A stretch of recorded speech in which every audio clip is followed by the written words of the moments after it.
আজকের এই আয়োজন, এত সুন্দর একটি আয়োজন করবার জন্য কর্তৃপক্ষকে আমি ধন্যবাদ জানাই এবং বিশেষভাবে ধন্যবাদ জানাই আমাকে এখানে এসে কিছু কথা বলবার সুযোগ দেওয়ার জন্য।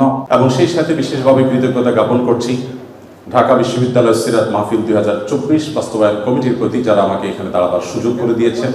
বিশেষভাবে অন্তঃস্থল থেকে কৃতজ্ঞতা জানাচ্ছি ঢাকা বিশ্ববিদ্যালয় কর্তৃপক্ষকে এই চমৎকার আয়োজনটি করবার অনুমতি প্রদান করবার জন্য। কেন প্রিয় নবী সাল্লাল্লাহু আলাইহি সাল্লাম সম্পর্কে আমাদের জানতে হবে। মুসলিম অমুসলিম যে কোনো মানুষ যদি তিনি সত্যি সত্যানুসন্ধানী হয়ে থাকেন, আমার মনে হয় তার জীবনে একবার হলেও মুহাম্মদ সাল্লাল্লাহু আলাইহি সাল্লামের জীবনী পাঠ করে দেখা উচিত। কারণ একজন মানুষ দুনিয়ার আলো দেখার আগেই বাবাকে হারিয়েছে, পৃথিবীর আলো দেখার পরপরই মাকে হারিয়েছে। বাবা এবং মা দুজনকে মানুষ যখন একেবারে শৈশবের শুরুতে হারিয়ে ফেলেন, ঠিক এরকম পরিস্থিতিতে একটা শিশুর জীবনের সামনের দিনগুলো কত কঠিন হয় সেটা বলার অপেক্ষা রাখে না। প্রিয় নবী সাল্লাল্লাহু আলাইহি সাল্লামের জীবনে দুঃখ এবং কষ্ট এখানে শেষ হয়নি, বরং শুরু হয়েছে। কৈশোরে যেতে না যেতেই তার সবচেয়ে বড় অবলম্বন, তার সবচেয়ে বড় আশ্রয়দাতা দাদা আব্দুল মুত্তালিবের ছায়াও তিনি হারিয়েছেন। এবং তিনি সামান্য একটু যখন সমাজে মাথা উঁচু করে দাঁড়াচ্ছিলেন, ততক্ষণে তার বহু চ্যালেঞ্জ সামনে চলে এসেছে। আর ঠিক সেই সময়টাতে তাকে ঘর থেকে যিনি সর্বাত্মক সহযোগিতা করছেন, ভেতর থেকে যিনি তাকে অনুপ্রেরণা দিচ্ছিলেন, তার সেই সহধর্মিণী খাদিজা রাদিয়াল্লাহু তাআলা আনহা, আর বাহির থেকে যিনি তাকে আশ্রয় দিচ্ছিলেন, সহযোগিতা করছিলেন, তার একমাত্র অবলম্বন ছিলেন, পায়ের তলের মাটি ছিলেন সেই চাচা আবু তালেব। ঠিক একই সময় আল্লাহ রাব্বুল আলামিন এই দুটি ছায়াকেও তার মাথার উপর থেকে সরিয়ে দিলেন। এরপর শুরু হলো মক্কার চিরচেনা মানুষগুলোর অচেনা আচরণ, তাদের সেই দুঃসহ নির্যাতন, জুলুম, এই সবগুলোকে পাশ কাটিয়ে তিনি আপন মিশনকে বাস্তবায়নের লক্ষ্যে এগিয়ে যেতে লাগলেন। যখন মক্কাতে আর থাকতে পারছিলেন না, আল্লাহর নির্দেশে হিজরত করলেন মদিনায় গিয়ে। সেখানে একটু শান্তিতে বসবাস করবেন সেই সুযোগটাও তাকে দেয়া হয়নি। তাকে সেখানে চাপিয়ে দেওয়া হয়েছে বদর, উহুদ, খন্দক, একের পর এক যুদ্ধ, বিগ্রহ, আগ্রাসন, জুলুম, নিষ্পেষণ। একটি একটি করে বাধা পেরিয়ে তিনি মাত্র মদিনায় হিজরতের পর 10 বছরের মধ্যে গোটা পৃথিবীর মোড় পরিবর্তন করে তার মিশনকে সাকসেসের সর্বোচ্চ শিখরে পৌঁছে তারপর দুনিয়া থেকে চলে গেলেন। একজন মানুষ যার পৃথিবীর আলো দেখার আগে থেকেই বিপদ মাথার উপর ছিল, পৃথিবীতে আসার পর পদে পদে একটা পর একটা পায়ের তলের মাটিগুলো সরে যেতে লাগলো। মৃত্যুর আগ মুহূর্ত পর্যন্ত যার বিরুদ্ধে এত ষড়যন্ত্র, এত বাধা, এত বিপত্তি, এত সংকট, এত কিছুর পরও মাত্র 10 বছরে গোটা পৃথিবীর মোড়কে পরিবর্তন করে পৃথিবীর নতুন ইতিহাস রচনা করে যে মহানায়ক চলে গেলেন, যে মহামানব চলে গেলেন, আপনি অন্য ধর্মাবলম্বী মানুষ হলেও আপনি সত্যানুসন্ধানী দৃষ্টির কারণে শুধুমাত্র এই লোকটি সম্পর্কে আপনার জানা প্রয়োজন। যে মানুষটির সামগ্রিক জীবনে একটি জায়গা পাওয়া যায় না যে জায়গাটি দেখে বলা যায় যে এখানে তিনি একটি ভুল সিদ্ধান্ত গ্রহণ করে সরি বলতে বাধ্য হয়েছে। আপনাদের কারো জানা আছে? তার জীবনে যারাই লিখেছেন তাদের কেউ কিন্তু এরকম কোনো জায়গা বের করতে পারেননি যে 63 বছরের জীবনে 63 সেকেন্ডের জন্য এমন কোন সিদ্ধান্ত গ্রহণ করেছেন যার জন্য তাকে প্রায়শ্চিত্ত করতে হয়েছে। কে সে মানুষ? কি ছিল তার জীবনীতি? কিভাবে সম্ভব? আমরা তো আমাদের জীবনকে পরিবর্তন করবার জন্য, আমাদের ফ্যামিলির অর্থনৈতিক অবস্থাকে শুধুমাত্র পরিবর্তন করবার জন্য 30-40 বছরের কেরিয়ার অনেক সময় যথেষ্ট হয় না। সেখানে একজন মানুষ একটি পরিবার নয়, একটি দেশ নয়, একটি পৃথিবীর পরিপূর্ণ মোড়কে পরিবর্তন করে পৃথিবীর পুরো যে টার্নিং পয়েন্ট, সেই টার্নিং পয়েন্ট সৃষ্টি করে জাহান্নামমুখী পৃথিবীকে জান্নাতমুখিতার দিকে যিনি নিয়ে এসেছেন মাত্র 10 বছরের প্রচেষ্টায়, শত সহস্র বাধা সত্ত্বেও সে মানুষটিকে, সে সফল মানুষটিকে এত বাধা পাহাড় ডিঙ্গিয়ে কিভাবে তিনি সাফল্যের চূড়ান্ত শিখরে পৌঁছেছেন তাকে জানা বোধ হয় আমাদের বিবেকের দাবি। তাকে জানা বোধ হয় আমাদের নিজেদের প্রয়োজনে, আমাদের সাফল্যের প্রয়োজনে। আল্লাহ তাআলা আমাদের সবাইকে তাকে বারবার তার জীবনীকে পুনর্পাঠ করার তৌফিক দান করুন। দ্বিতীয়ত যে কথাটি আমি বলতে চাই তা হলো, আপনারা অনেকে হয়তো শুনে থাকবেন, ইসলামী বিশ্ববিদ্যালয় কুষ্টিয়ার সাবেক এক সময় প্রফেসর ছিলেন, রোড অ্যাক্সিডেন্টে মারা গেছেন। ডক্টর খন্দকার আব্দুল্লাহ জাহাঙ্গীর রহমতুল্লাহি আলাইহি অত্যন্ত চমৎকার একটি উপমা দিয়েছিলেন। স্যার বলেছেন যে মোবাইল ফোন যেরকম দুই রকম, একটাকে আমরা সহজে বোঝার জন্য বাটন ফোন বলি, আরেকটা হলো স্মার্টফোন। স্যার বলেছেন যত প্রাণী আল্লাহ তাআলা সৃষ্টি করেছেন, এই সব প্রাণী, মানুষ সহ অন্য সমস্ত প্রাণীকে দুই ভাগে ভাগ করা হয়েছে। মানুষ ছাড়া যত প্রাণী আছে তারা সবাই হলেন বাটন ফোনের মতো। বাটন ফোনে যে ক্যালকুলেটর দেওয়া আছে ওইটাই ফিক্সড, সেখানে অন্য কোনো ক্যালকুলেটর আপনি চাইলেও ঢোকাতে পারবেন না। সেখানে যে যে প্রোগ্রাম দেওয়া হয়েছে, নতুন কোনো প্রোগ্রাম সেখানে ইনস্টল করার কোনো সুযোগ নেই। কিন্তু একটা স্মার্টফোনে আপনাকে শুধুমাত্র বেসিক বিষয়গুলো দেওয়া থাকে। আপনি কোন ক্যালকুলেটরটা নামাবেন সেটা প্লে স্টোরে, অ্যাপ স্টোরে গিয়ে আপনি চয়েস করতে পারেন। আপনি সেখানে কোন ব্রাউজারটা নামাবেন সেটাও আপনি চয়েস করতে পারেন। আপনি সেখানে কোন অ্যাপটা নামাবেন সেটা আপনি চয়েস করতে পারেন। আল্লাহ তাআলা মানুষকে সৃষ্টি করেছেন অনেকটা এই স্মার্টফোনের মতো করে। অর্থাৎ মানুষের ভেতরে তিনি কোনটা ইনস্টল করবেন, ভালো কিছু ইনস্টল করবেন, খারাপ কিছু ইনস্টল করবেন, এই ব্যাপারে আল্লাহ তাআলা মানুষকে স্বাধীনতা দিয়ে রেখেছেন। আর মানুষ যেহেতু কাউকে না কাউকে অনুসরণ করে এবং তার ভেতরে যদি কিছু না কিছু ইনস্টল করতেই হয়, এই প্রয়োজনে একজন মানুষ মুহাম্মদ সাল্লাল্লাহু আলাইহি সাল্লামকে পাঠ করা, তাকে জানা তার জীবনে গুরুত্বপূর্ণ। কারণ তিনি তার আল্লাহর দেওয়া ব্রেইনে, মেধায়, তার ভেতরে তিনি মুহাম্মদ সাল্লাল্লাহু আলাইহি সাল্লামের আদর্শকে ইনস্টল করবেন কিনা এই সিদ্ধান্তটা নেওয়ার জন্য তাকে জানা প্রয়োজন। গোটা পৃথিবীতে যত মানুষ এখন ইসলামে এসেছেন, কিয়ামত পর্যন্ত হয়তো যত মানুষ ইসলামে আসবেন, তাদের সবার উপর অ্যানালাইসিস করলে তারা কি কারণে ইসলামে এসেছেন, অন্তত বিগত দিনে যারা ইসলামে এসেছেন তাদেরটা যদি অ্যানালাইসিস করা হয় তাহলে দেখা যাবে, আমি অন্তত আমার অভিজ্ঞতার আলোকে বলতে পারি, যত মানুষ ইসলাম গ্রহণ করেছেন, ইসলাম এসেছেন, আমি প্রত্যেককে নতুন মুসলিম হয়েছেন তাদেরকে জিজ্ঞাসা করার চেষ্টা করেছি কোন কারণে আপনি ইসলামে এসেছেন। কারণ আমরা মুসলমানরা তো আমাদের আচার আচরণ, আমাদের কাজ কারবার দিয়ে আপনাদেরকে অভিভূত করে ইসলামের সৌন্দর্য আমাদের কর্মকাণ্ডের মাধ্যমে ফুটিয়ে তুলেছি, এমনটি ঘটার কথা নয়। তাহলে কি কারণে আপনি ইসলামে এসেছেন? যত মানুষ ইসলামে এসেছে তার মধ্যে উল্লেখযোগ্য সংখ্যক ইসলামে এসেছেন কোরআন পাঠ করে, আর অবশিষ্ট যারা ইসলামে এসেছেন তাদের বড় অংশ ইসলামে এসেছেন প্রিয় নবী সাল্লাল্লাহু আলাইহি ওয়াসাল্লামের সিরাত পাঠ করে। বিধায় আমি আপনাদের সবাইকে উদাত্ত আহ্বান রাখতে চাই যে আপনার জীবনে একবার নয়, বারবার করে প্রিয় নবী সাল্লাল্লাহু আলাইহি ওয়াসাল্লামকে জানুন, তার জীবনের শুরু থেকে শেষ পর্যন্ত নির্মোহভাবে পড়ুন। আমি নিশ্চিত করে বলতে পারি যেটি আপনাকে প্রশান্তির চরম শেখরে পৌঁছে দিবে, আপনার ঈমানের মিটারকে অনেক বেশি উপরে তুলে দিবে। আল্লাহ তাআলা আমাদের সবাইকে সেই তৌফিক দান করুন। সম্মানিত উপস্থিতি, প্রিয় নবী সাল্লাল্লাহু আলাইহি সাল্লামের জীবনের বিভিন্ন দিক নিয়ে আপনারা আলোচনা শুনেছেন। আমি খুব সংক্ষেপে প্রিয় নবী সাল্লাল্লাহু আলাইহি সাল্লাম কিভাবে দুর্বলদের আশ্রয় কেন্দ্র ছিলেন সে বিষয়ে কিছু কথা আলোচনা করতে চাই। প্রিয় নবী সাল্লাল্লাহু আলাইহি সাল্লাম সবসময় দুর্বলদেরকে আগলে রাখার চেষ্টা করতেন, দুর্বলদের পক্ষে কথা বলতেন। আজ 2024-এর যেই সময়টাতে আমরা দাঁড়িয়ে কথা বলছি, আজকের পৃথিবীতে দুর্বলদের পক্ষে কথা বলাটা ফ্যাশনে পরিণত হয়েছে। আপনারা জানেন, দুর্বল মানুষদেরকে নিয়ে কেউ কাজ করলে সমাজে তাকে হিরো মনে করা হয়। আজকের এই সমাজে দুর্বলদের নিয়ে কাজ করলে তাদেরকে নিয়ে মানুষ অনেক গর্ব করে। এটা গর্বের একটা ব্যাপার যে কেউ দুর্বলদেরকে নিয়ে কাজ করছে। আমরা সুন্নাহ ফাউন্ডেশন থেকে অসহায় দুস্থদের জন্য কাজ করছি। আপনারা অনেকে আমাদেরকে সেজন্য মোবারকবাদ জানাচ্ছেন, শুভেচ্ছা জানাচ্ছেন, আমাদেরকে প্রেরণা দিচ্ছেন, ধন্যবাদ আপনাদের প্রতি।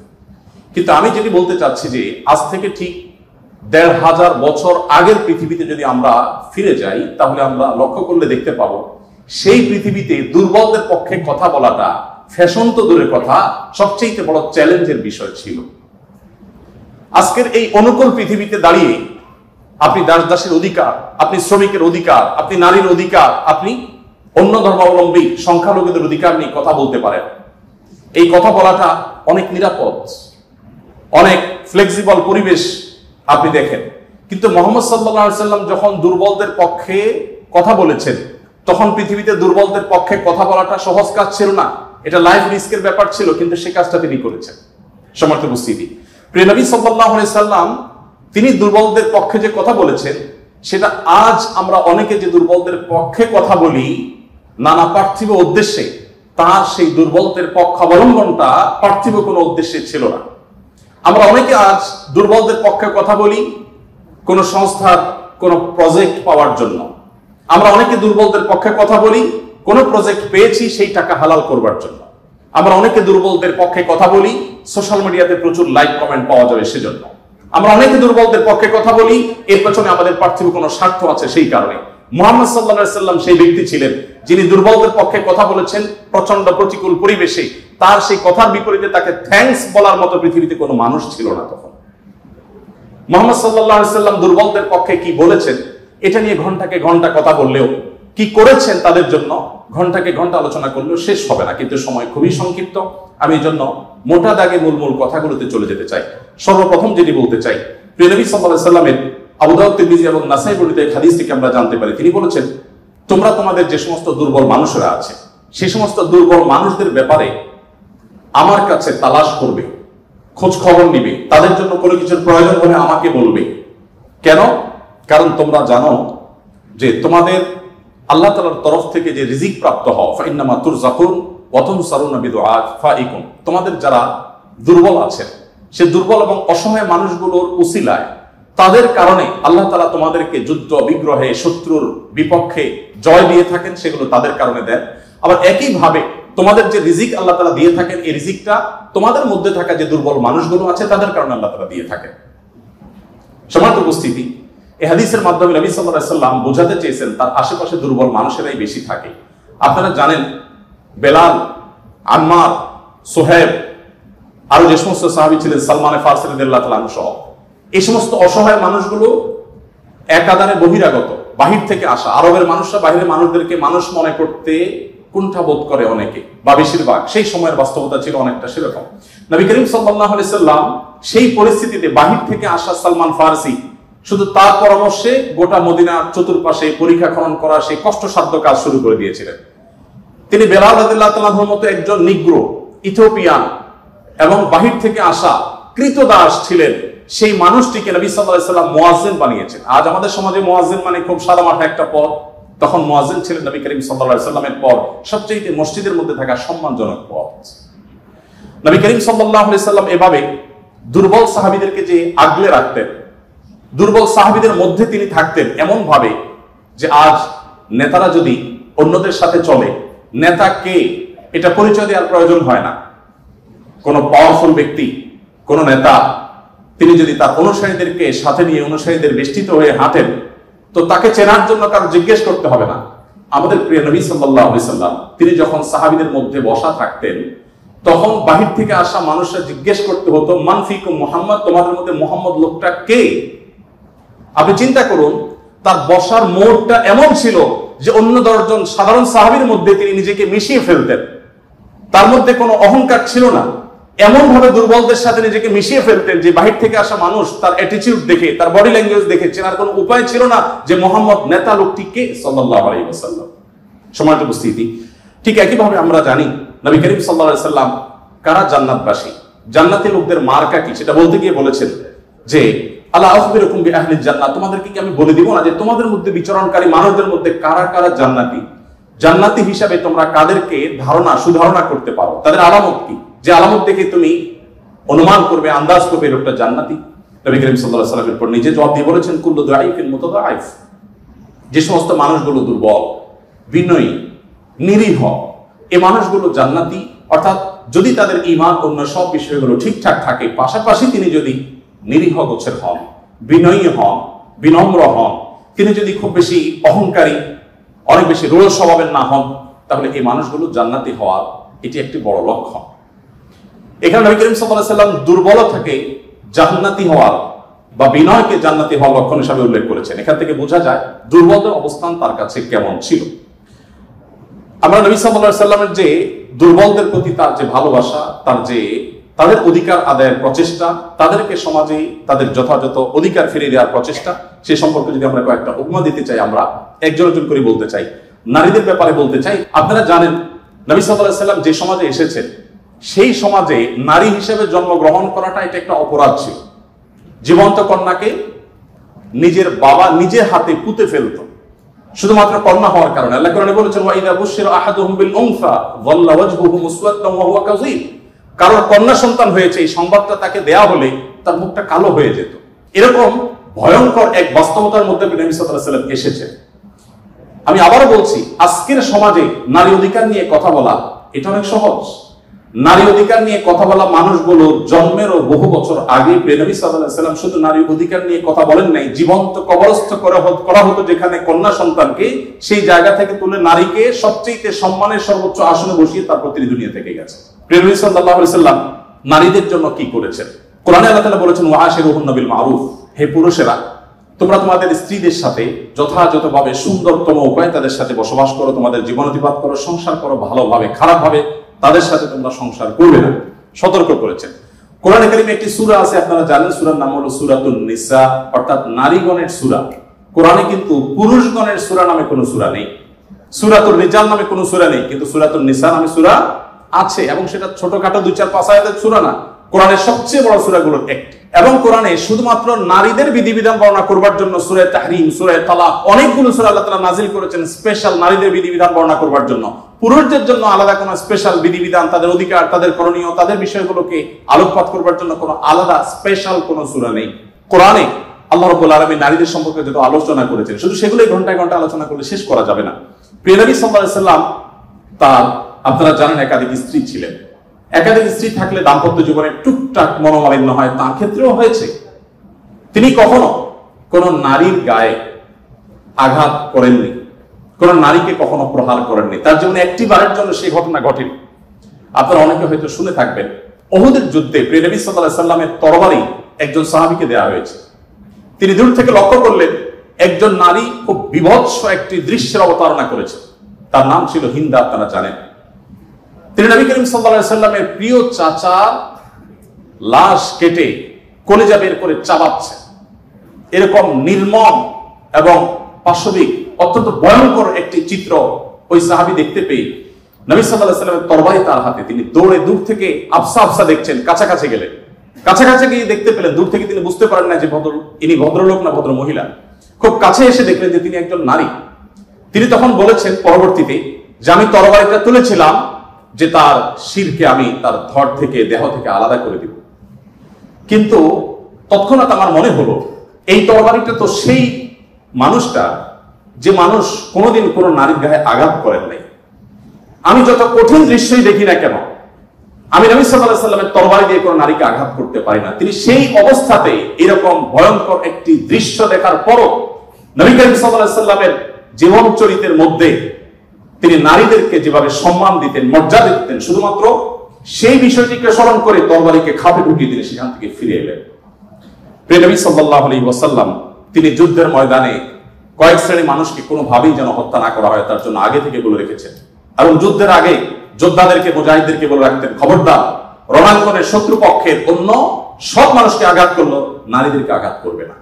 আপনারা এই জন্য সাহাবীদের মধ্যে পুরুষ সাহাবীদের শহীদ হওয়ার অনেক লম্বা ফিরিস্তি বা লিস্ট আপনারা দেখতে পান, মহিলা সাহাবীদের লিস্ট খুব বেশি একটা দেখা যায় না। যদিও পুরুষদের আল্লাহর জন্য জীবন উৎসর্গ করার এই পথের সর্বপ্রথম পথ নির্দেশ করেছেন যিনি, অবাক করা বিষয় হলো তিনি একজন নারী, সুমাইয়া রাদিয়াল্লাহু তাআলা আনহা। প্রিয় ভাইরা আমার, নবী করিম সাল্লাল্লাহু আলাইহি সাল্লাম তার জীবনের একেবারে শেষের দিকের বক্তব্যগুলোর, ভাষণগুলোর একটি ছিল ইস্তাউসু বিন নিসাই খায়রা, তোমরা নারীদের ব্যাপারে আমার কাছ থেকে ভালো ওসিয়ত গ্রহণ করো, অর্থাৎ আমি তোমাদেরকে ওসিয়ত করছি, আমি জীবনের শেষ মুহূর্তে, অন্তিম মুহূর্তে তোমাদেরকে উপদেশ দিচ্ছি, নারীদের বেলায়, মহিলাদের ব্যাপারে তোমরা ভালো আচরণ করবে, এটি আমার কাছ থেকে শুনে রাখো। নবী করিম সাল্লাল্লাহু আলাইহি ওয়াসাল্লাম তিনি তিনটি জিনিসকে খুব বেশি ভালোবাসতেন, তিনটি জিনিস তার কাছে খুব বেশি প্রিয় ছিল, আপনারা অনেকে হাদিসটি জানেন। তার একটি ছিল সুগন্ধি, তিনি পারফিউম, আতর খুব পছন্দ করতেন। আরেকটি ছিল সালাত, নামাজ, এটি তার চক্ষু শীতলতার কারণ ছিল, তার অনেক ভালো লাগতো নামাজ আদায় করতে। আরেকটি ছিল নারী। এখানে নারী প্রিয়র অর্থ হলো বাবা এবং মায়ের মধ্যে নবী সাল্লাল্লাহু আলাইহি ওয়াসাল্লাম বাবার চাইতে মাকে বেশি প্রায়োরিটি দিতেন। সন্তানের মধ্যে ছেলে এবং মেয়ের মধ্যে মেয়েকে বেশি ভালোবাসতেন, এত বেশি ভালোবাসতেন যে নবী সাল্লাল্লাহু আলাইহি ওয়াসাল্লামকে আল্লাহ তাআলা ছেলে সন্তান দিয়েছেন, তাদের সবাইকে শৈশবে মৃত্যু দিয়েছেন, তার একমাত্র 4টি কন্যা সন্তানকে বাঁচিয়ে রেখেছেন।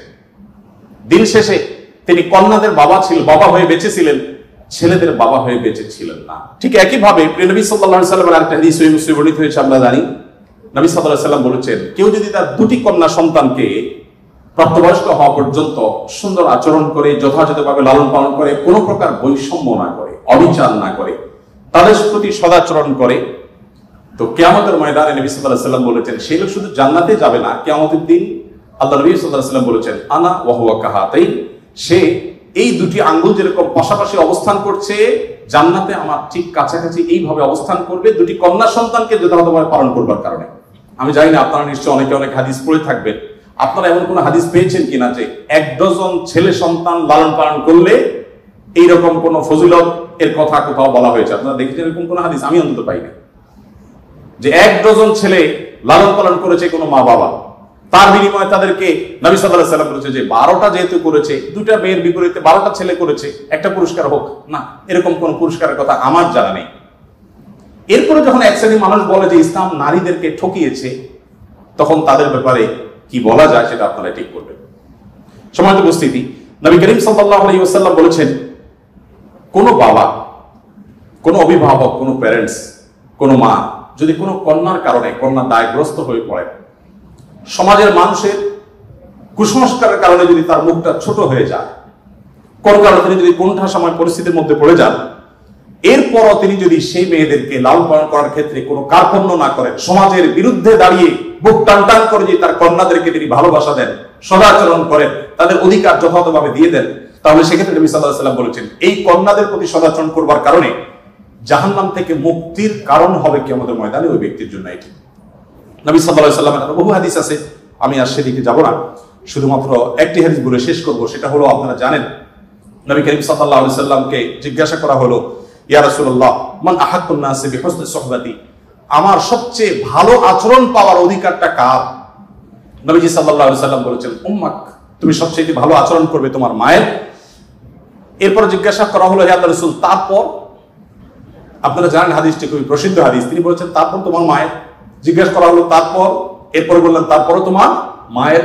এরপর সাহাবী যখন জিজ্ঞাসা করলেন ইয়া রাসূলুল্লাহ তারপর, এরপর বললেন তোমার বাবা। আপনারা অনেকে শুনেছেন ডক্টর জাকির নায়েক, তিনি এই হাদিস প্রসঙ্গে বলেছেন আল্লাহ নবী সাল্লাল্লাহু আলাইহি ওয়াসাল্লাম গোল্ড মেডেলটাও দিলেন মাকে, তারপর সিলভার মেডেলটাও দিলেন মাকে, ব্রোঞ্জটাও দিলেন মাকে, বাবাকে দিলেন একটা সান্ত্বনা পুরস্কার।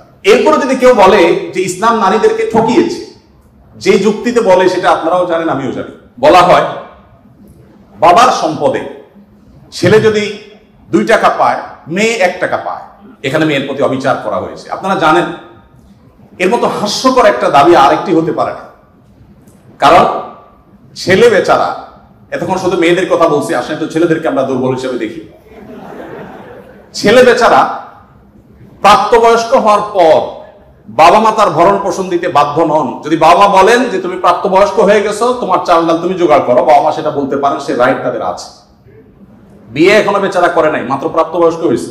এরপর প্রাপ্তবয়স্ক হওয়ার পর যখন বিয়ে শাদীর চিন্তা করে, বাপ মা এটা বলতেই পারেন যে বাবা তোমার বিয়ে শাদীর টাকা তুমি জোগাড় করো, আমি তোমার বইয়ের গহনা কিনে দিব, মোহর জোগাড় করব, তোমার খরচ খরচা দিব। এটা বাবা মা করতে বাধ্য নন শরীয়তের দৃষ্টিকোণ থেকে, ছেলেটা ছেলেকেই জোগাড় করতে হবে। আপনাদের অনেকগুলো প্রশ্ন আমার কাছে আসছে, এর মধ্যে সবচেয়ে কমন যে প্রশ্ন বারবার এসেছে সেটা হলো যুবকদের প্রশ্ন, বাবা মা বিয়ে দিতে চায় না, আমরা কি করব? আমি সে প্রশ্ন উত্তরে যেতে পারবো কিনা জানি না, তবে তরুণদেরকে আহাজারে আমার খুব কষ্ট দেয়, কারণ আমি খুব বেশি বয়সে বিয়ে করিনি, আমি এখন নানা হয়েছি, আপনারা অনেকে জানেন। আমার এই বয়সে আমি নানা হয়েছি, এটা অনেকে শুনলে আসমান থেকে নাজিল হওয়ার উপক্রম হয় যে কিভাবে সম্ভব। তো আমি বলি, আমি আমার সংসার জীবন গোছানো শেষ, আমি এবং আমার মিসেস সহ বাকি জীবন আরামের সাথে দেশ বিদেশ যদি ঘুরেও বেড়াই, আল্লাহ বিল্লাহ করে বাকি জীবন কাটিয়ে দিই, আমার কোনো টেনশন নাই, কারণ আমার সংসারের সব সেট আপ করা শেষ। সে সমস্ত মানুষদেরকে দেখে আমার করুণা হয়, মায়া হয়, যারা আর্লি ম্যারেজকে দোষণীয় মনে করে, তারা অনেক বেশি দেরি করে তথাকথিত নিজের পায়ে দাঁড়ানোর কথা বলে 30-35 পার হওয়ার পর বিবাহ শাদী করেন। এই মানুষগুলো তাদের ছেলে মেয়ে হইতে হইতে, প্রথম তো আবার ছেলে মেয়ে নেওয়া যাবে না, একটা লম্বা সময় এনজয় করতে হবে, 40-এর পর হয়ে যায় ছেলে মেয়ে হতে হতে। এরপর এই ছেলে পড়ালেখা করে গ্রাজুয়েশন করতে করতে 55-60 চুই হয়ে যায়, ততক্ষণ সংসারের ঘানি টানতে থাকে। আল্লাহ না করুন ছেলেটা যদি অমানুষ হয়, এই বেচারা বৃদ্ধ বয়সে আর যাওয়ার কোনো উপায় নাই। আবার সন্তান তো 1টা বা 2টা বেশি নেওয়া যাবে না, তাহলে তার দুঃখের কোনো শেষ আছে? আর আমার সবকিছু কমপ্লিট। এখন ছেলে মেয়ে যদি বেশি বেতাল হয়, বেলাইন হয়, সোজা কানটা বলে দিয়ে দরজা দেখা দিতে কোনো অসুবিধা নাই, কারণ আমার 2nd, 3rd, 4th অপশন আছে, অনেকগুলো সন্তান আছে। আর দ্বিতীয়ত আমার বয়সে এখনো অনেকখানি বাকি আছে। যাই হোক, আমি সেদিকে যাচ্ছি না। আমি যেটা বলছিলাম সেটা হলো ছেলেদের এই বেচারাদের যে অসহায়ত্ব, এটার কথা কেউ বলে না। দেখেন, আমিও নারীদের ওয়াজি করে গেলাম। ছেলেদের অসহায়ত্বের কথা একটু বলি। এই বেচারারা যতদিন বাবা সংসারে থাকবে, তোমার ঘানে তুমি টানো, বাবা মা বাধ্য না। মেয়েকে কিন্তু এটা বাবা বা মা বলতে পারেন না। এরপর যখন বিয়ে হবে, বিয়ের সময় ওই যে ছেলেরা চিরকুট নিয়ে আসে, হুজুর একটু বলে দেয় আমার আব্বা এখানে আছে। আমি পল্টনে একটা হোটেলের উদ্বোধনী দিনে আমার এক বন্ধু মানুষ সেখানে গেছিলাম। এক ছেলে তার বাবাকে ধরে আমার কাছে নিয়ে আসছে, এসে বলছে হুজুর আপনার অনেক ওয়াজ শুনছি, আজকে আমার বাপটা হাতের কাছে পাইছি, আমাকে বিয়ে দেন। আমি বহু বলছি, আজকে আপনি হাতে নাতে বলেন। আমি নিজের লজ্জা লাল হয়ে গেলাম, ছেলে কি বেহার।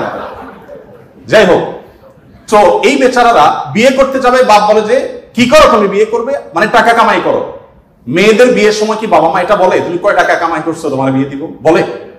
বলার সুযোগই নেই, রাইটই নেই। এরপরে বিয়েটা যখন হয়ে যায়, এই বেচারা এতদিন নিজের পেট পালা লাগতো, এখন বউয়ের পেট পালো, ছেলে মেয়ের পেট পালো, তাদের উপার্জনের দায় দায়িত্ব তার। নিজের বাবা মা যদি বৃদ্ধ হয়ে যান, অসহায় হয়ে যান, তাদের দায়িত্ব তার। বাপের বাড়ি যাওয়ার সময় বাজারটা তার করতে হয়, শ্বশুর বাড়ি যাওয়ার সময় মিষ্টির প্যাকেটটার টাকাও তাকে দিতে হয়। শতভাগ খরচ ছেলের, আর বাপের সম্পদে পাবে হলো 2 টাকা 2 আনা, আর মেয়ে পাবে 1 টাকা। তার অন্যের খরচ তো দূরের কথা, নিজের খরচই তার উপরে বর্তায় না। ইসলাম কি তাকে কম দিয়েছে না বেশি দিয়েছে? একজনকে 2 টাকা দিয়ে বাজারে পাঠিয়ে বিরাট বড় ফর্দ দেখাই দিয়েছেন, এতগুলো সব তোমাকে আনতে হবে। আরেকজনকে 1 টাকা দিয়ে বললেন যে তুমি শুধুমাত্র এই টাকা দিয়া যা খুশি তা করতে পারো। তাহলে এই 1 টাকা যাকে দেওয়া হয়েছে তার অধিকার কি কম দেওয়া হয়েছে না বেশি দেওয়া হয়েছে? আল্লাহর সাথে পাল্লা দিলে গোল্লা যাওয়া ছাড়া কোনো উপায় থাকে না। যারা নিজের বিবেক দিয়ে আল্লাহ সুবহানাহু ওয়া তাআলার বিচারকে, বিশ্লেষণকে বিচার করতে চায়, তারা আল্লাহর উপরে যে খোদার উপরে খোদাগিরি বলে যে সে মূর্খতা ছাড়া কিছুই করছে না। আমি শ্রদ্ধা রেখে তাদের প্রতি বলতে বাধ্য হলাম। যাই হোক, আমি যেটা বলছিলাম যে নবী সাল্লাল্লাহু আলাইহি ওয়াসাল্লাম মেয়েদের সম্পর্কে এত কথা বলেছেন। দেখুন যে মা হিসাবে মেয়েদের মর্যাদা এত বেশি। ইমাম মালিক রাহমাতুল্লাহ আলাইহি একটি চমৎকার কথা বলেছেন। তিনি বলেছেন যে আল আম্বিয়া আবুল বানাত, আপনারা অবাক হবেন, যত নবী রাসূল পৃথিবীতে এসেছেন বেশিরভাগ নবী রাসূলদেরকে আল্লাহ তাআলা ছেলে সন্তান না দিয়ে মেয়ে সন্তান দিয়েছেন। এরপরে যেটি বলতে চাই তা হলো বিধবা এবং ইয়েতিমদের ব্যাপারে। দেখুন, ইয়েতিম বিধবার ব্যাপারে নবী করিম সাল্লাল্লাহু আলাইহি ওয়াসাল্লাম বলেছেন, বুখারীতে হাদিসটি বর্ণিত হয়েছে, আস-সাইলাল আরমালাতি ওয়াল মাসাকিন কাল মুজাহিদি ফি সাবিলিল্লাহ আও কাল্লাযী ইয়াকুমুল লাইলা ওয়া ইয়াসুমুন নাহার। যে ব্যক্তি কোনো বিধবার ব্যয়ভারের দায়িত্ব গ্রহণ করবে, যে ব্যক্তি কোনো ইয়েতিমের লালন পালনের দায়িত্ব গ্রহণ করবে, অভিভাবকত্বের দায়িত্ব গ্রহণ করবে, নবী সাল্লাল্লাহু আলাইহি ওয়াসাল্লাম বলেছেন এই ব্যক্তি আল্লাহর রাস্তায় রণাঙ্গনে জিহাদরত ব্যক্তি আল্লাহর কাছে যে মর্যাদা লাভ করবে, নিজের জায়গায় বসে থেকে অসহায় বিধবার দায়িত্ব, বিধবা ভাতা দিয়ে তার দায়িত্ব গ্রহণ করলে এই ব্যক্তিকে আল্লাহ তাআলা সেই মর্যাদা দান করবেন।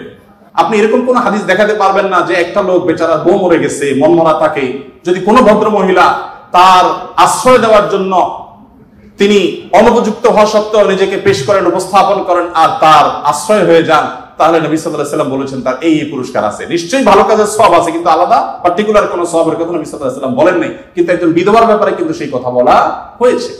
ইয়েতিমের ব্যাপারে নবী সাল্লাল্লাহু আলাইহি ওয়াসাল্লাম বলেছেন, আনা ওয়া কাফিলুল ইয়াতীমি কাহাতাইন, আমি এবং ইয়েতিমের অভিভাবক, যিনি ইয়েতিমের দায়িত্ব নেন, এই দুটি আঙ্গুলের মতো পাশাপাশি জান্নাতে অবস্থান করব। আপনারা কেউ বলতে পারেন যে জান্নাতে এই লোক নবীর কাছে থাকবে, এর আগে শুনলাম 2টা কন্যা লালন পালন করলে সেও নবী সাল্লাল্লাহু আলাইহি ওয়াসাল্লাম কাছে থাকবে, তো নবী সাল্লাল্লাহু আলাইহি ওয়াসাল্লাম কাছে কতজন থাকবে?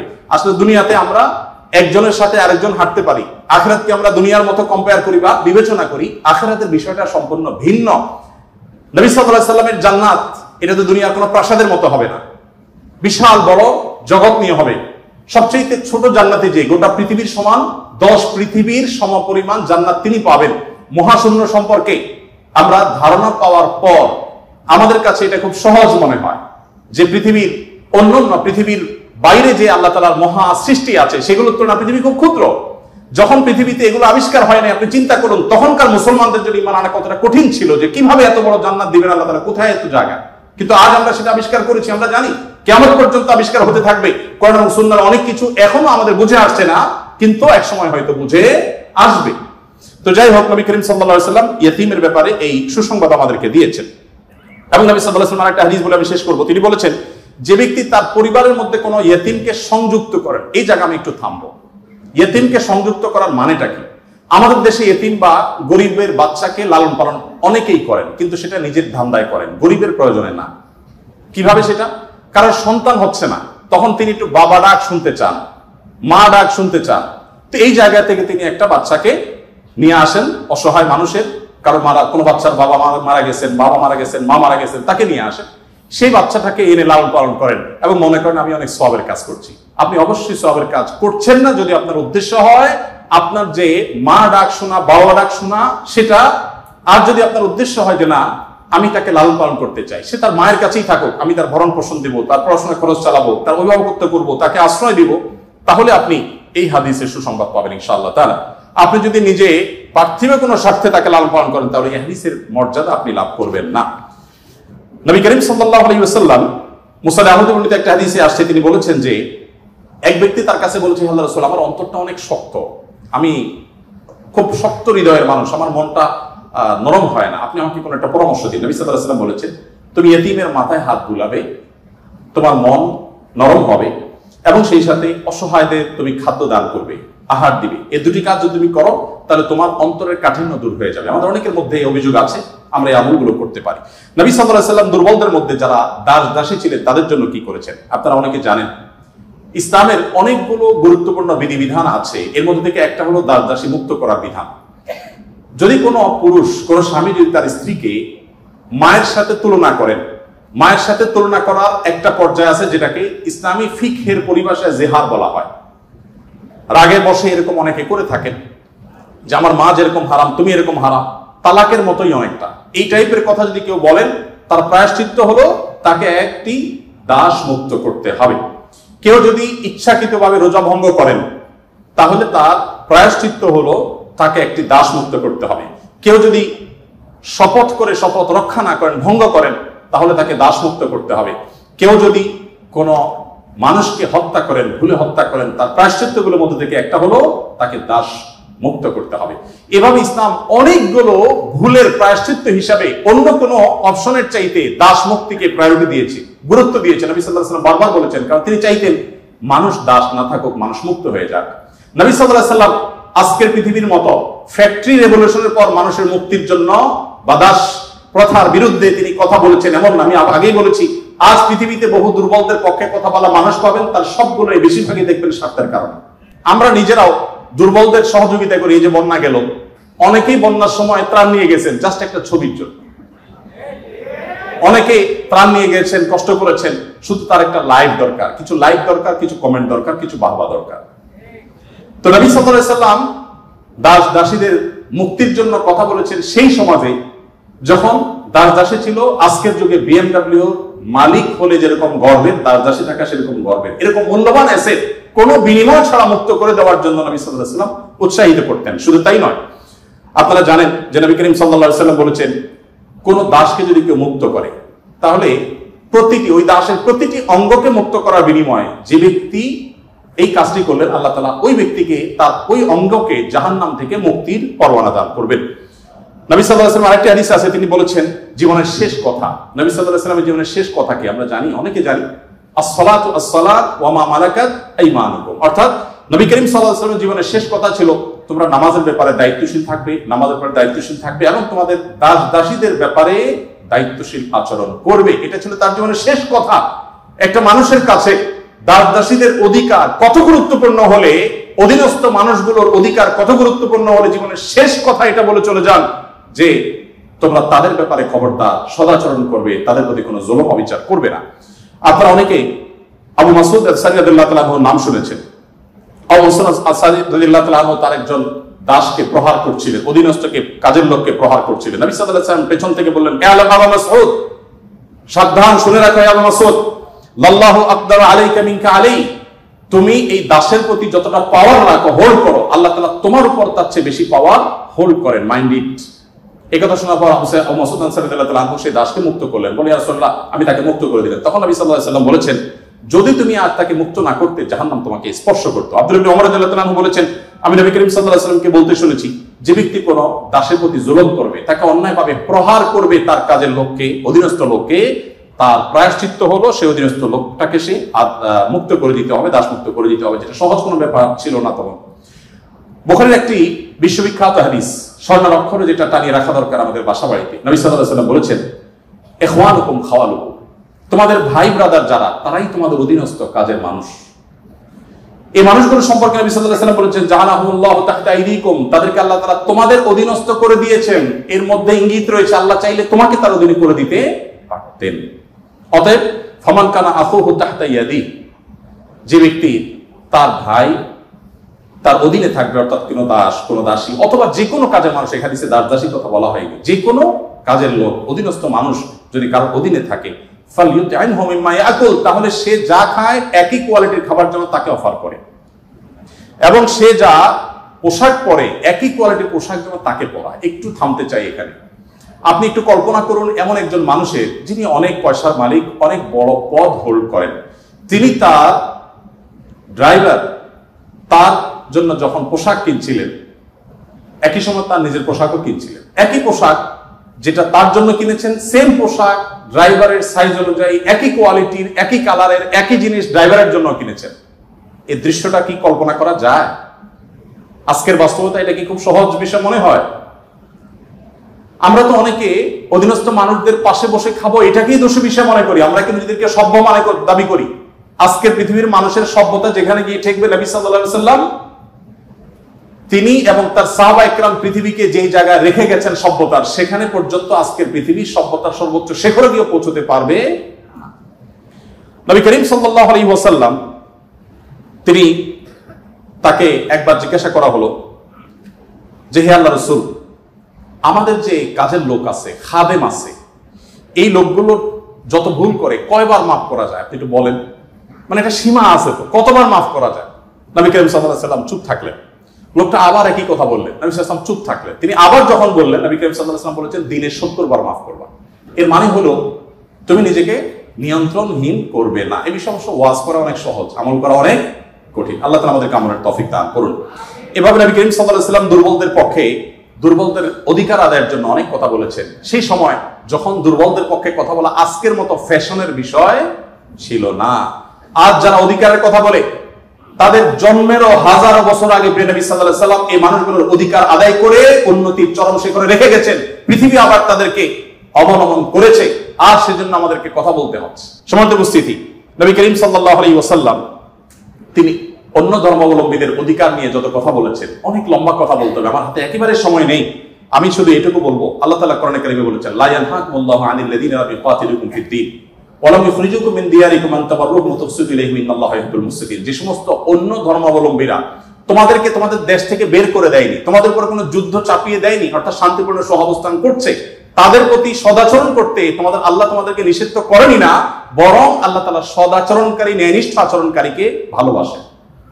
তার মানে সংখ্যালঘুদের প্রতি, অন্য ধর্মাবলম্বীদের প্রতি কোন মুসলিম যদি সদাচরণ করে, এই লোক আল্লাহর ভালোবাসা পাবে। বাংলাদেশে মানুষ ধর্মপ্রাণ, এদেশে ওলামা ইকরাম দায়িত্বশীল। এই জন্য আমি প্রায় বলি, আমাদের আশেপাশে অন্য যে কোনো দেশের সংখ্যালঘুদের চাইতে আমাদের দেশের সংখ্যালঘুরা আলহামদুলিল্লাহ অনেক ভালো আছে, সেজন্য আমরা অনেক হ্যাপি এবং সুখী। আমরা চাই তারা আরো ভালো থাকুক। আমাদের আশেপাশে বিভিন্ন দেশে বহু ধর্মীয় দাঙ্গা হয়েছে, শত শত মানুষ মারা গেছে। বাংলাদেশে আজও পর্যন্ত কখনোই ধর্মীয় দাঙ্গায় শত শত মানুষ তো দূরের কথা, ডজন ডজন মানুষ মারা গেছে, এমন কোন ঘটনা কখনো শোনা। সংখ্যালঘুদের নির্যাতনের যে সমস্ত বিচ্ছিন্ন ঘটনা ঘটে, এটা আমরাও জানি, আমাদের সংখ্যালঘু ভাই বোনেরাও জানেন। এটা দিন শেষে রাজনৈতিক ফায়দা হাসিলের নীল নকশা ছাড়া আর কিছুই নয়। বাংলাদেশের সবচেয়ে বড় ধর্মীয় শিক্ষা প্রতিষ্ঠান হাটহাজারী মাদ্রাসা ঠিক কোল ঘেঁষে একটা মন্দির, আমি সেই মাদ্রাসার ছাত্র। এত প্রাচীন এই মন্দির এবং মাদ্রাসাও প্রাচীন, শতবর্ষী মাদ্রাসা এবং প্রাচীন মন্দির। কেউ বলতে পারবে না যে মাদ্রাসার হাজার হাজার ছাত্রের কেউ কোনোদিন একটা ঢিল সেই মন্দিরে নিক্ষেপ করেছেন, অথবা মন্দির থেকে পাল্টা এরকম কিছু হয়েছে, কেউ বলতে পারবে না। বাংলাদেশের মানুষের সাম্প্রদায়িক সম্প্রীতির যে উদ্যোগ দৃষ্টান্ত, পৃথিবীর অনেক উন্নত দেশেও সে দৃষ্টান্ত নেই। এটা আমরা কোত্থেকে পেয়েছি? ইসলাম থেকে পেয়েছি। আমাদের সংখ্যালঘু ভাই বোনদের প্রতি সদাচরণ করতে আমাদের ইসলাম বলে, ভালো মুসলিম হওয়ার প্রয়োজনে আমাদের এটা করতে হচ্ছে। অথবা আমরা যত বেশি ভালো মুসলিম হতে পারবো, আমাদের সংখ্যালঘু ভাই বোনরাও তত নিরাপদে থাকবেন। নবী সাল্লাল্লাহু আলাইহি ওয়াসাল্লাম বলেছেন, যে ব্যক্তি কোন অমুসলিম, যিনি মুসলিম ভূখণ্ডে বসবাস করার পারমিশন নিয়ে আসছেন, ধরুন বাইরে থেকে ভিসা নিয়ে আসছেন, অনুমোদিত তার বসবাসটা, এরকম কোন অন্য ধর্মাবলম্বীকে যদি কোনো মুসলমান হত্যা করে, এই মুসলমান এই হত্যার কারণে জান্নাত তো দূরের কথা, জান্নাতের গ্রামও সে পাবে না।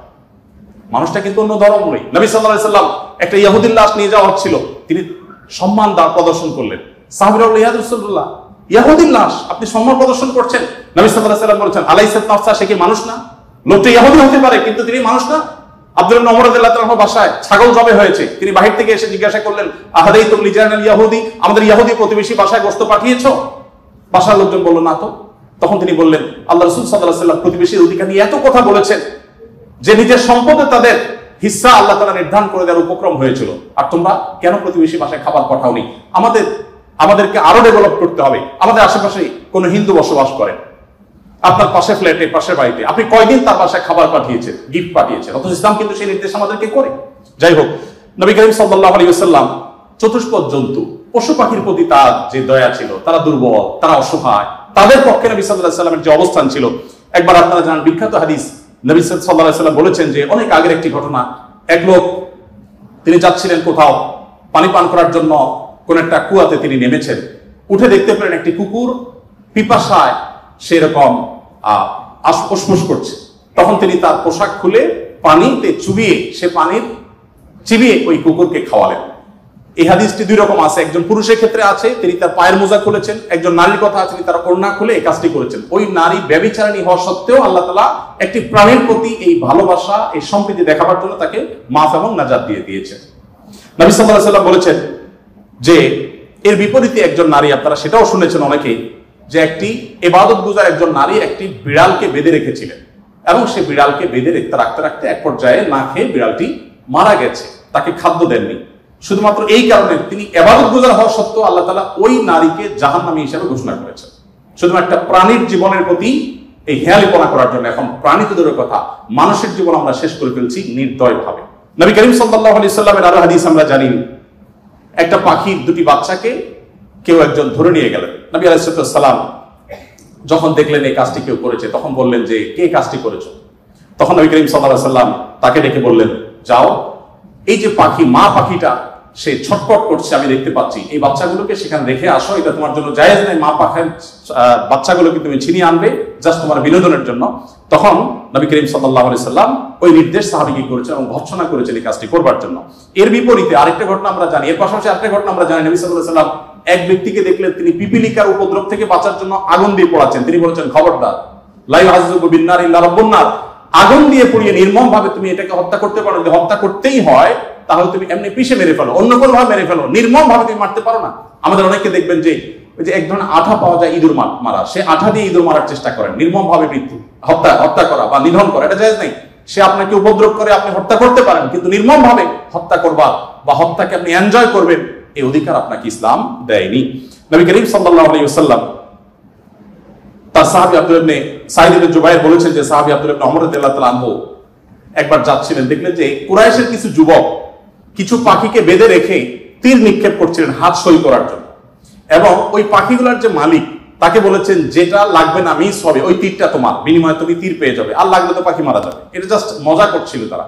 দেখেন আল্লাহ নবী সাল্লাল্লাহু আলাইহি ওয়াসাল্লাম সাহাবী আব্দুল্লাহ ইবনে ওমর যখন এসেছেন, জাস্ট তাকে দেখেছে, দেখার সাথে সাথে দৌড়ে পালিয়ে গেছে তারা, ওই যুবকরা, কারণ জানেন যে নবী সাল্লাল্লাহু আলাইহি ওয়াসাল্লাম সাহাবী কোন প্রাণীর প্রতি নির্মমতাকে সহ্য করবেন না, চলে গেছে তারা। তখন এবার আব্দুল্লাহ ইবনে ওমর রাদিয়াল্লাহু তাআলা আনহু বলেছেন, আল্লাহ লানত এবং অভিশাপ নাজিল হয় ওই মানুষগুলোর প্রতি যারা কোন প্রাণীকে এরকম বিনোদনের জন্য জাস্ট তীর মেরে, গুলি মেরে বিভিন্ন ভাবে লক্ষ্যবস্তু তাদেরকে বানায়। নবী করিম সাল্লাল্লাহু আলাইহি ওয়াসাল্লামের জীবনের বহু ঘটনা আছে, আমরা বলে শেষ করতে পারবো না, আমি একেবারে শেষের দিকে চলে আসছি। একবার নবী করিম সাল্লাল্লাহু আলাইহি ওয়াসাল্লাম একটি ওট দেখতে পেলেন, খুব ক্ষীণকায়, জীর্ণশীর্ণ, দুর্বল, এবং তার চোখে পানি। নবী সাল্লাল্লাহু আলাইহি ওয়াসাল্লাম তার শরীরের উপরে খুব আলতো করে হাত বুলিয়ে দিলেন। তখন সেই ওটের আচরণ দেখে বর্ণনাকারী সাহাবী বলছেন, মনে হচ্ছিল সে অনেকটা প্রশান্ত অনুভব করেছে। তখন তিনি ওটের মালিককে ডেকে বললেন যে এই ওটকে তুমি কেন ভালো করে খাবার দাবার দাও না, তার ব্যাপারে তুমি আল্লাহকে কেন ভয় করো? নবী সাল্লাল্লাহু আলাইহি ওয়াসাল্লাম তাকে সতর্ক করলেন। ঠিক একই ভাবে নবী সাল্লাল্লাহু আলাইহি ওয়াসাল্লাম ঐতিহাসিক একটি হাদিস সহিহ মুসলিমে বর্ণিত, তিনি বলেছেন, ইন্নাল্লাহা কাতাবাল ইহসানা আলা কুল্লি শাই ফাইদা কাতালতুম ফাহসিনুল কিতলা ওয়া ইযা যাবাহতুম ফাহসিনুজ যিবহা। যদি কেউ কোন প্রাণীকে জবে করতে হয়, জবে করে খেতে হয়, আল্লাহ তার জন্য হালাল করেছেন, সেও যেন নির্মম ভাবে জবে না করে। এই জন্য ছুরি যেন ভালো করে ধার দিয়ে নেয়, যাতে করে পশুর প্রতি নির্মমতা করতে করতে ধীরে ধীরে তাকে যেন হত্যা করতে না হয়। এমনকি কোনো মানুষকে যদি মৃত্যুদণ্ড দিতে হয়, তাকেও যেন নির্মম ভাবে হত্যা না করা হয়। প্রয়োজনে তাকে যদি মৃত্যুদণ্ড দিতে হয়, এমনকি রণাঙ্গনে যদি শত্রুপক্ষ হয়, নির্মম ভাবে তার অঙ্গ প্রত্যঙ্গ কেটে টুকরা টুকরা করবেন, এই নির্মমতা করার অনুমতি ইসলাম আপনাকে দেয়নি। আপনাকে মানুষ হতে বলেছে ইসলাম।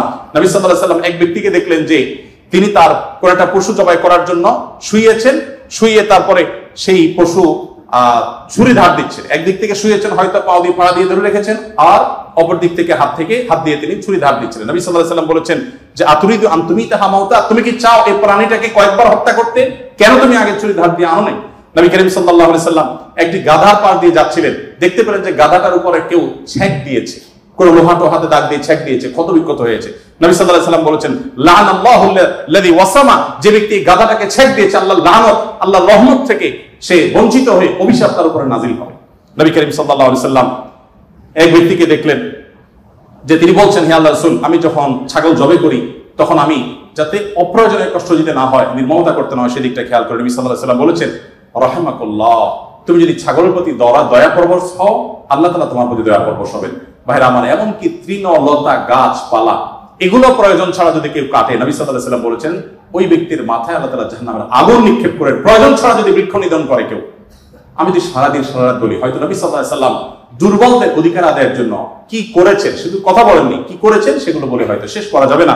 আজকে যে জায়গায় আমি দাঁড়িয়ে কথা বলছি, এই বিশ্ববিদ্যালয় সহ বহু বিশ্ববিদ্যালয়, বিশেষ করে পাবলিক বিশ্ববিদ্যালয়গুলো, যেগুলো মেধাবীদের, দেশের সবচেয়ে বড় বড় ভালো মেধাবীদের সবচেয়ে বড় বিচরণ ক্ষেত্র, এই জায়গা থেকে আমাদের আনন্দের ওখানে অনেক ইতিহাস যেমন রচিত হয়েছে, দুই একটি দুঃখের এবং বেদনার ঘটনা এখানে ঘটতো।